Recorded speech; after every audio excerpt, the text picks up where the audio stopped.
လူသားတွေမှာပညာ၃မျိုးဆိုပြီးတော့ခွဲခြားပြတာရှိတယ်မွေးရပါပညာကိုပဋိသန္တိပညာလို့ခေါ်တယ်လူတိုင်းမှာတော့ပါလေးမရှိဘူး bright ဖြစ်တဲ့ပုဂ္ဂိုလ်တွေမှာတော့မွေးရပါပညာဆိုတာရှိတယ်ပေါ့အဲ့ဒီမွေးရပါပညာရှိတဲ့ပုဂ္ဂိုလ်ဟာသူများတဲ့ပို့ပြီးတော့ထက်မြက်တယ်သူများတဲ့ပို့ပြီးတော့မတင်ရဘဲနဲ့နားလဲတယ် bright ဖြစ်တယ်လို့ပြောကြတယ်အထူးအဖြင့်ကိုလူမျိုးကိုနိုင်ငံနေမှုပြောတာမဟုတ်ဘူးရှေးပုံရခြုံပြီးတော့ပြောမယ်ဆိုရင်တစ်ချိန်က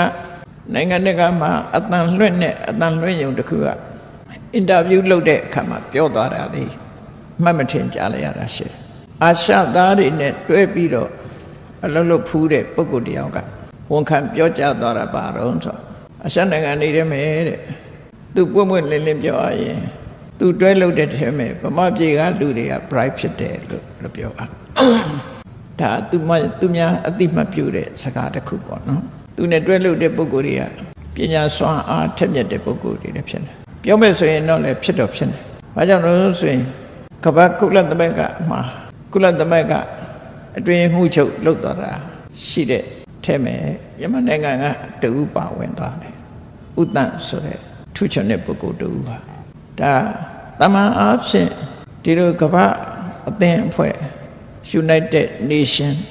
လူပေါင်းစုံကမ္ဘာပေါင်းစုံနိုင်ငံပေါင်းစုံကပုဂ္ဂိုလ်တွေလူမျိုးပေါင်းစုံစုထားတဲ့အထက်ထက်မြက်နဲ့အရာရာကိုဥဆောင်နိုင်တဲ့ပုဂ္ဂိုလ်ဆိုတာပေါ်များတာတော့မဟုတ်ဘူးရှားပါတယ်ပေါ့စစ်အေးတိုက်ပွဲကြီးမားနေတဲ့ခေတ်ကာလမှာဘုရားဘာသာဝင်ဖြစ်ပြီးအမျှော်မြင်ကြီးမားလို့စိတ်နှလုံးနှူးညံ့တဲ့ဥတ္တန်ကမ္ဘာကုလသမဂ္ဂမှာအလုံးကလိုလာနဲ့တွင်ရေမှုချုပ်ရာထူးကိုပေးခဲ့တာဖြစ်တယ်သူလုံးနိုင်တဲ့အတိုင်းတာလုပ်ပြီးတဲ့အခါမှာဆက်လုပ်ဖို့ရများကလိုလားတော့လည်းပဲသူကဆက်မလုပ်ပဲနဲ့ညင်းခဲ့ရတယ်ကျမရေးချီနေရအဲ့တော့ဒါလည်းပဲမြန်မာနိုင်ငံပေါ်မှာမြန်မာနိုင်ငံရဲ့ရှေးမြေဒေသမှာမွေးဖွားသွားပြီးတော့ထူးချွန်တဲ့ပုဂ္ဂိုလ်တရားအဲ့ဒါလို့မွေးရပါအသိပညာထက်လာတဲ့ပုဂ္ဂိုလ်ရဲ့နောက်ဒုတိယရနိုင်တဲ့ပညာပါတော့ဆိုပါရိဟာရိယပညာလို့ခေါ်တယ်အစဉ်စဉ်သင်ယူကြိုးစားပြီးလေ့ကျင့်သွားလို့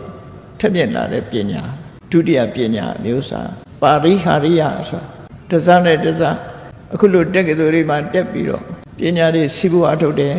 တစားသင်ယူတယ်စာအုပ်တွေကိုဖတ်တယ်အသိပညာတွေကိုစီးပူးတယ်ဆိုလို့တဖြည်းဖြည်းတောက်ပြောင်တိုးတက်လာတဲ့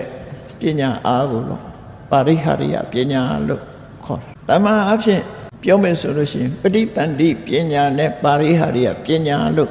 ဒီနှစ်ခုဟာလောကီလူသားတွေအတွက်မှာအရေးတကြီးလိုအပ်တယ်ရှိနိုင်တဲ့ပညာမျိုးပဲဖြစ်တယ်။နောက်ပညာတစ်ခုကတော့ဘာဝနာပညာလို့ခေါ်တယ်။ဒါကဖျားပွင့်တဲ့အခါမှာနိလန်းကိုအသုံးချပြီးစနစ်တကျတိုးတက်မြင့်မားလာအောင်လေ့ကျင့်ပေးခြင်းအပြင်ရှင်ထဲမှာရှိတဲ့တွေ့တာမှုတွေမုန်းတိမှုတွေအမှန်မသိမှုတွေဆိုတဲ့စိတ်ရဲ့အညစ်အကြေးတွေအလုံးကိုဖယ်ရှားပြစ်နိုင်တဲ့ဖယ်ရှားပြစ်ဖို့အခြေခံဖြစ်တဲ့ပညာဝိပဿနာပညာကနေပြီးတော့ရရှိလာတဲ့မဲ့ပညာဖို့ပညာ